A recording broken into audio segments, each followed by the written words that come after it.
eu quero convidar ao palco a Kátia Cibas. Ela é formadora e palestrante do Instituto Rodrigo Mendes, que é uma organização que há mais de 3 décadas atua para garantir esse acesso de pessoas com deficiência a uma educação de mais qualidade e escolas mais inclusivas. A Kátia ela é psicóloga com especialização em educação inclusiva e em atendimento educacional especializado. E ela traz consigo uma trajetória marcada pelo compromisso com a equidade e com a formação de educadores em todo o país. É uma honra te receber, Kátia. Bom dia, pessoal. Sou a Kátia, uma mulher de cabelos abaixo do ombro.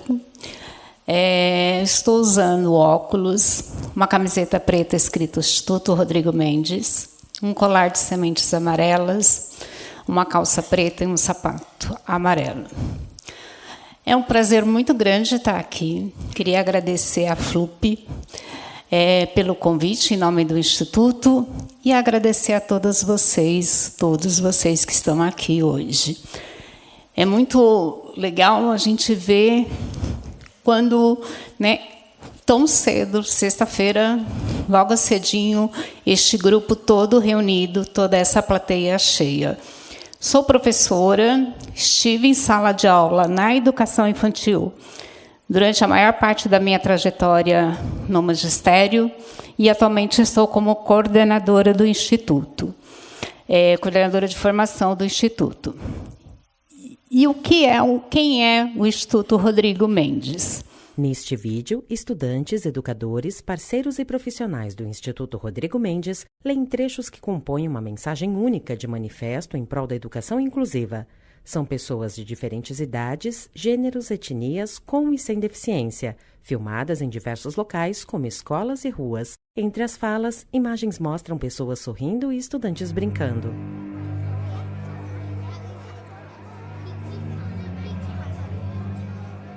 Toda vida humana tem potencial. Infinitas possibilidades. Múltiplas habilidades. Negar a chance de sua expansão plena é indecente. Seja qual for a razão, a exclusão nos enfraquece. A exclusão é inaceitável. E a inclusão começa na escola. Cada um pode e tem direito a fazer parte do mundo, da sociedade, da vida em sua plenitude. Toda criança tem direito a aprender e a descobrir o mundo. Cada criança tem muito a ensinar. Nosso trabalho diário é formar professores. Para que cada criança alcance seu máximo potencial. É disseminar boas práticas de inclusão. Para educadores e gestores. Nosso trabalho é contribuir para que cada escola do mundo se destine a incluir todos. Que cada criança consiga aprender, sonhar e realizar. Nosso sonho maior é fortalecer o acolhimento, o respeito e a solidariedade. O respeito de todos e a solidariedade de cada pessoa. Começando pela escola, atingindo todo mundo. O mundo melhora quando a escola inclui todos. O mundo melhora quando a escola inclui todos. Inclui todos.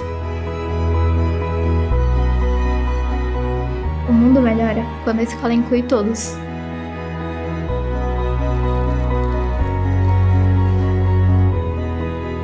Há 25 anos, o Instituto Rodrigo Mendes se dedica a construir uma sociedade cada vez mais inclusiva.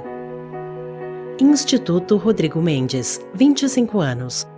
A inclusão melhora o mundo. Esse é o nosso vídeo de 25 anos. Atualmente estamos comemorando 30 anos. Então, nosso sonho é fazer parte de uma sociedade mais inclusiva e que todos tenham seus direitos garantidos, seus direitos e seus deveres. Para isso, nós trabalhamos a partir de 3 pilares. Produção de conhecimento. Então, fica o convite já para vocês acessarem diversa.org.br. É um portal onde a gente disponibiliza materiais pedagógicos, relatos de experiências, estudos de caso. Temos o nosso portal, nossa plataforma de formação, com cursos autoinstrucionais totalmente gratuito. Também fazemos formações semipresenciais, presenciais. E a nossa parte de advocacy, que é a incidência em políticas públicas. E daí a gente fala de educação inclusiva, que não é a mesma coisa de educação especial. E nós queremos que todos estejam na escola estudando juntos. Mas, quando a gente fala pessoa com deficiência, o que vem à cabeça de vocês? O que é uma pessoa com deficiência? Quem arrisca? Pode falar a primeira coisa que vem na cabeça. Oi? Cadeirante, surdos. Quando a gente fala pessoa com deficiência, é muito comum a gente visualizar uma pessoa com características marcantes no seu corpo ou nos seus comportamentos, né? Que são as pessoas com autismo, que têm comportamentos geralmente estereotipados. Então, quando a gente fala pessoa com deficiência, a gente imagina a pessoa com alguma situação particular dela. Para falar de pessoa com deficiência, a gente tem que resgatar um pouquinho o nosso histórico enquanto humanidade. A gente estava no pós-guerra, todo mundo se matando, e alguém falou assim, opa, não está dando certo isso. Vamos fazer a Convenção dos Direitos Humanos em 1948. Só que a Convenção dos Direitos Humanos de 1948, ela ainda excluía as pessoas com deficiência. As pessoas com deficiências não eram consideradas pessoas, não tinham direitos humanos.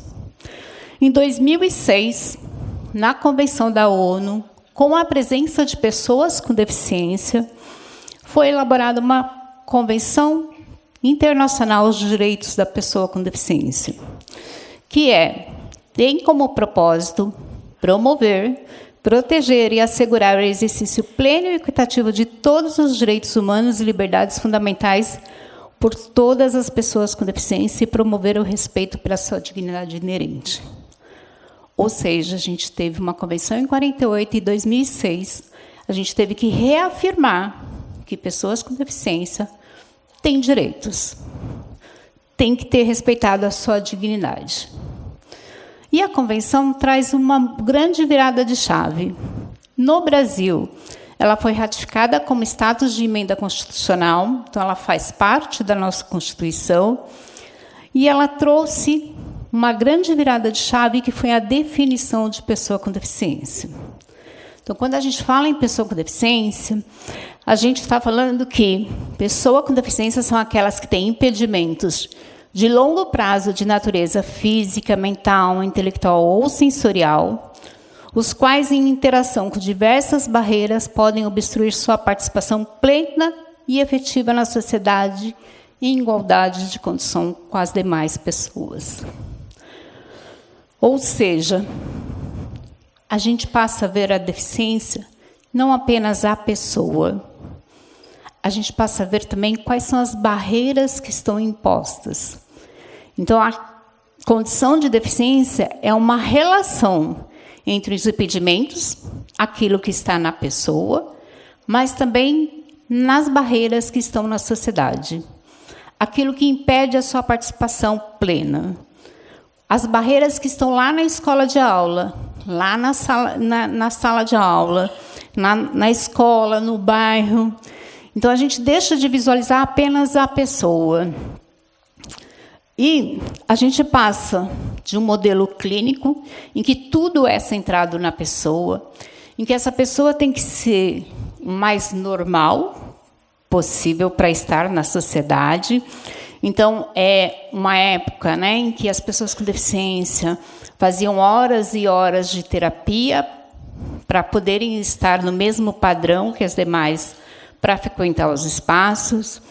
Era um problema totalmente pessoal, era intervenção técnica, adaptação individual, uma melhora no desempenho relacionado ao esforço, sucesso relacionado à superação e cuidados em saúde.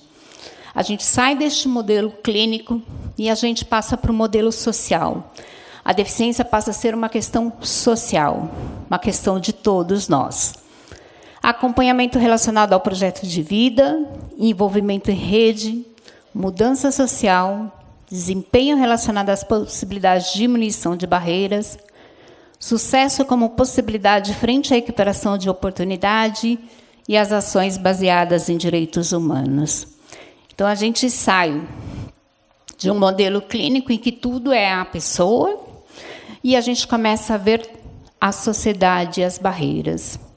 Então, para a gente lá do Instituto é muito importante, se vocês saírem com essa visualização, se vocês saírem com a definição de pessoa com deficiência deste jeito. Então, assim, quando a gente perguntar agora o que é uma pessoa com deficiência, de vocês não mentalizarem apenas a questão da cadeirante, do surdo, mas também como a gente garante a participação dessas pessoas. A gente está tendo Libras. Se tivesse uma pessoa surda na plateia e não tivesse Libras, ela não teria como participar. A questão não era o impedimento da pessoa. A questão seria nós que não providenciamos Libras, nós que colocamos uma barreira. Então, a gente sempre tem que pensar como eu garanto a participação na sociedade e na escola. A gente passou também, né, historicamente, por algumas denominações. Ah, Kátia, mas agora tudo é mimimi, tudo não pode. Não é isso. Quando a gente se refere a alguns termos, a gente retoma alguns paradigmas históricos. Quando a gente fala deficiente, a gente está reduzindo a pessoa somente à deficiência, como se ela não fosse mais nada. A gente retoma lá no período de segregação, que essa pessoa mal saía de casa. Isso ainda acontece hoje, infelizmente. A gente falou assim, não, deficiente não é legal, portadores de deficiência. Só que deficiência não dá para ser portada. Tinha uma professora que ela teve paralisia infantil e ela tinha ela tinha um comprometimento na perna. E ela falava assim, eu adoraria ser portadora de deficiência, porque às vezes eu ia deixar a deficiência em casa, porque é difícil ser uma pessoa com deficiência. Então, não é portador de deficiência. Pessoas portadoras de necessidades especiais ou pessoas com necessidades especiais. Quem não tem uma necessidade especial? Ou a gente usa aluno especial ou aluno de inclusão. Qual aluno que não é especial? Qual filho que não é especial para a mãe? Qual aluno que não é de inclusão? Eu tenho 30 alunos, mas um de inclusão. Os outros 30 estão excluídos? E as pessoas com deficiência falaram assim, nós queremos ser chamadas de pessoa com deficiência, porque a deficiência é uma característica. Então, é o João do primeiro ano, que gosta de jogar bola, que lê e que tem uma deficiência física. Então, é pessoa com deficiência, estudante com deficiência. E o público, né, das pessoas autistas vem lutando para serem chamadas também de pessoas autistas ou pessoas com autismo. A gente tem aí 15% da população mundial possui algum tipo de deficiência, mais de 1 bilhão de pessoas, e no Brasil 31 milhões de pessoas com deficiência. É o dobro da população de Guatemala e o triplo da população de Portugal. A gente tem 3 Portugal dentro do Brasil de pessoas com deficiência. Vocês encontram com pessoas com deficiência no dia a dia, tirando os estudantes? Quando vocês vão para o shopping, para o clube, a gente ainda tem muitas pessoas invisíveis neste público. E daí a gente vai falar, né, voltando, né, para o nosso espaço sobre educação e educação inclusiva.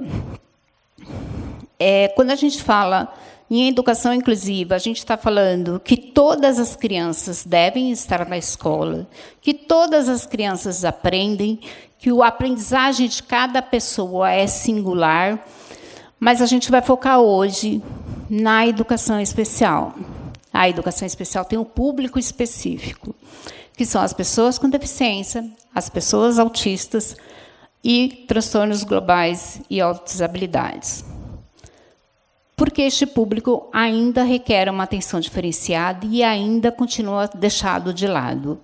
Então, a educação inclusiva é educação para todos, mas a educação especial ela deve estar presente de forma transversal para um público específico. E a gente vê que a gente tem um funil aí, né? Então, a gente começa no ensino fundamental, a gente tem 4,9% das pessoas no ensino fundamental com deficiência.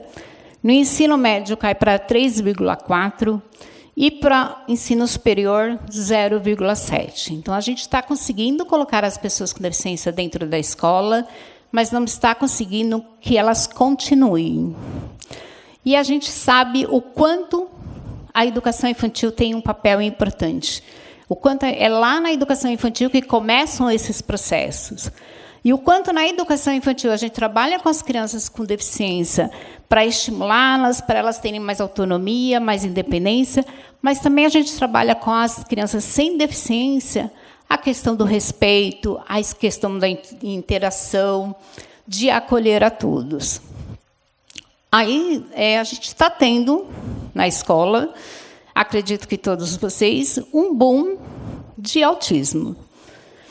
A gente tem no Brasil, atualmente, 1.100.000 crianças e adolescentes com autismo, então de 0 a 19 anos, que é o público escolar. E por que teve esse aumento de crianças com autismo? Foi a ampliação de critérios utilizado para se diagnosticar. Então, antes tinha uma definição de autismo, e depois tinha síndrome de Asperger, outras síndromes que estavam dentro do espectro do autismo, mas recebiam outro nome. Então, ampliou-se o diagnóstico do autismo. A gente teve um avanço também nas ferramentas, né, de diagnóstico, um outro olhar, começaram a estudar mais, e a maior conscientização da sociedade. Então, também teve maior conscientização. As mães começaram a verificar os seus alunos, os seus filhos, com um olhar mais cuidadoso, e começou-se a ter um diagnóstico mais cedo. Por que é importante esse diagnóstico mais cedo?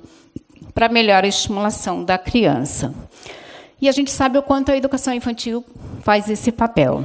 Então, a gente, enquanto sociedade, né, acredito que vocês já tenham visto essas figurinhas. A gente passou por uma época de igualdade.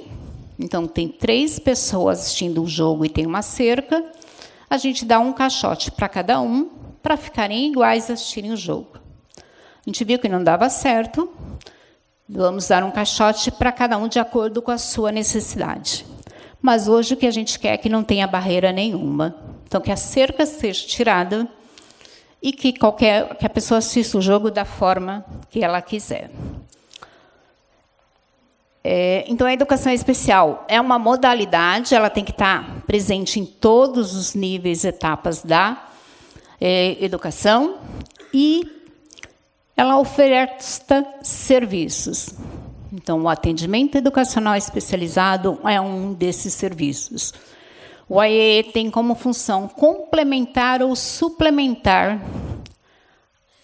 a formação do estudante por meio da disponibilização de serviços, recursos de acessibilidade e estratégias para eliminar barreiras.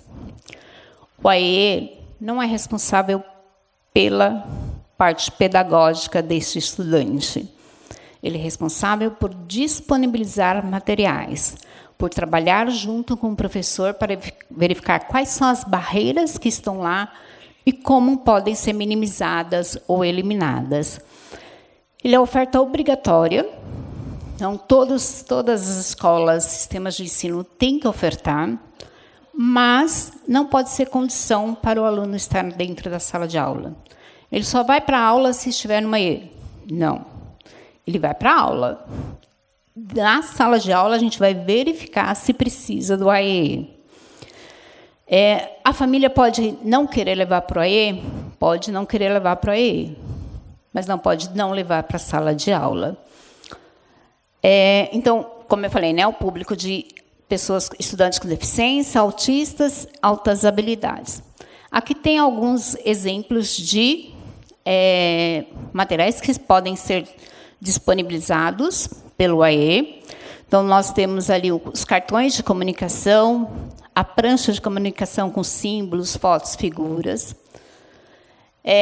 quebra-cabeça com palito de sorvete, em cubos, dominó com textura, pintura com pote, esponjas de cera derretido, labirinto com palitos, jogo da memória auditivo, jogo de tabuleiro criado com estudantes, escrita em caixa de fósforo. São materiais que podem ser confeccionados. E tem materiais que também são prontos, que podem ser adquiridos, que é a régua de leitura, caderno com pautas ampliadas, um plano inclinado para criança que tem dificuldade na escrita, no desenho, sistema Braille, recurso óptico, teclado. Hoje em dia, nós temos muitos tipos de materiais de informática. A gente tem mouse que é só com toque acionado. A gente tem outros recursos que de repente, coloca um ponto aonde a criança tem movimento. Então, ela movimenta a cabeça, então a gente coloca um ponto na cabeça e ela consegue manusear o computador através disso. Então, é importante a gente reconhecer esses recursos para estar solicitando. Cadeira de rodas, diferentes tipos de adaptadores, e daí esses adaptadores não só para as crianças que têm dificuldade, mas as crianças na educação infantil também, né, que não conseguem segurar o lápis, de repente precisa de um lápis mais grosso, e a gente pode fazer isso de forma muito simples, ou enrolando fita crepe, ou com espuma. A gente vai adaptando estes materiais. A educação especial também é responsável pelo profissional de apoio escolar. Quem é este profissional? Cada município tem um nome. É o cuidador, é o estagiário, é aquela pessoa que vai ajudar a pessoa com deficiência, o estudante com deficiência, nas suas questões básicas de higiene, locomoção, alimentação e comunicação. Ele não é o professor particular do estudante. A gente tem que tomar muito cuidado quando a gente coloca um profissional de apoio e ele vira a sombra desta criança e ele não possibilita a interação. O professor tem muitas histórias e tem alunos que nos marcam. Eu tive uma turminha com 28 alunos. Nessa turma tinha a Bia, com síndrome de Down, e a Helene, com autismo. Turminha de 4 anos. Helene teve um início de vida muito difícil. A mãe faleceu no parto. Quem cuidava eram as irmãs adolescentes. O pai saía para trabalhar, ela ficava com as irmãs adolescentes. Helene veio para a escola sem saber se alimentar, sem saber usar o banheiro, com comportamentos bem difíceis, fugia da sala, não ficava. No início da aula, a gente cantava músicas, e tinha uma música que a Helene não gostava. Então, aos poucos, a gente parou de cantar essa música. Um dia, a Helene levantou na sala de aula, no meio do nada, e começou a gritar. Giovana, muito sábia, com 4 aninhos, começou a cantar a música que a Helene não gostava. E todo mundo começou a cantar junto. A Helene colocou a mão no ouvido e ficava, não. Giovana levantou e falou assim, para de gritar que a gente para de cantar. Helene se assustou. Aí eles pararam. Ela ficava, eles começavam a cantar de novo. Helene parou de gritar na sala de aula. Helene fugia da sala de aula. Giovana, fiquei muito triste que Giovana pediu transferência. Giovana saía, chamava mais 3, saía e ia lá buscar a Helene. Eu levava, nos primeiros dias, levei bronca da diretora, eles vão machucar a Helene. Eu falei, deixa. Eles iam e traziam a Helene. Aos poucos, a Helene começou a ter esse sentimento de pertencimento, de querer estar em sala de aula. Com certeza, a turma da Giovana sabe lidar com qualquer situação hoje. E se eu tivesse impedido isso, eles não saberiam. Talvez, se eu tivesse impedido, a Helene não teria ficado na sala de aula tão bem. Então, a gente também tem que deixar as crianças se resolverem. A gente tem que ouvir as crianças. Na educação infantil, são pequenininhos e a gente costuma ouvir poucos nossos alunos. A gente programa a nossa aula, tem todo o roteiro estabelecido, chega lá e começa a falar e faz as atividades sem ouvi-los, sem planejar junto. Então, quando a gente coloca que o mundo melhora quando a escola inclui todos, porque a educação inclusiva faz a diferença para todos os estudantes. A educação inclusiva, a pessoa com deficiência vem falar assim, não dá para ficar mais a escola assim, a gente tem que mudar essa escola. E daí, então, o trabalho colaborativo nessa perspectiva é super importante. O aluno não é da professora X ou do cuidador. O aluno é da escola. O aluno é de todo mundo. E esse trabalho tem que ser integrado. E os estudantes têm que participar dessa integração. Eu trouxe um vídeo. A gente tem um programa em que a gente acompanha o município e eles tinham que desenvolver um projeto com as crianças. Alavancas para a educação inclusiva. Neste vídeo, educadores, familiares e estudantes relatam como foi o desenvolvimento de um projeto de inclusão escolar realizado em uma escola pública no Rio Grande do Sul. Inclusão, um olhar voltado às emoções, é um projeto desenvolvido na Escola São Batista de La Salle, na região rural de Canguçu, que teve como objetivo promover a integração das crianças recém-chegadas à educação infantil, entre elas, Pedro, um aluno com transtorno do espectro do autismo. A professora Natália explica como nasceu a iniciativa. Educação infantil tem adaptação, tem a rotina, são crianças que estão conhecendo a escola.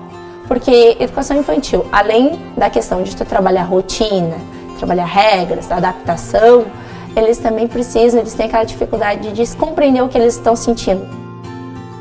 A partir da leitura do livro O Monstro das Cores, foram realizadas atividades na sala de aula de pintura e modelagem. Além disso, as famílias ajudaram as crianças a confeccionarem um monstrinho e participaram de uma gincana na escola. Começamos a trabalhar sobre as emoções, deles identificarem, deles entenderem, se expressarem. Escolhemos a história do Monstro das Cores, porque assim eles poderiam contar em casa, chegar até as famílias também. A mãe do aluno Pedro ilustra a importância do projeto. O Pedro, depois dessa atividade, mudou bastante, porque ele aprendeu a se reconhecer. Então ele aprendeu a identificar no dia a dia essas emoções. A parceria entre escola e família é muito importante para a educação inclusiva. A estudante Sofia também fala sobre a experiência. O Monstro das Cores, ele começa pelo amarelo. É da alegria e muito amor. Depois vai no monstrinho vermelho, que é da raiva. E ele sempre fica com raiva quando uma pessoa mexe com ele. As atividades ofereceram ao Pedro e a seus colegas a oportunidade de reconhecer as próprias emoções e a lidar com elas, de envolver a família no cotidiano da escola, de realizar atividades artísticas, de criação com estratégias diversificadas, além de fortalecer a colaboração entre as crianças. A gente consegue analisar que os alunos tiveram um grande crescimento.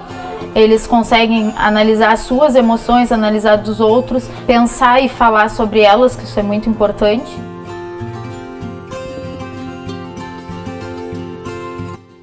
Essa é a história do Pedro.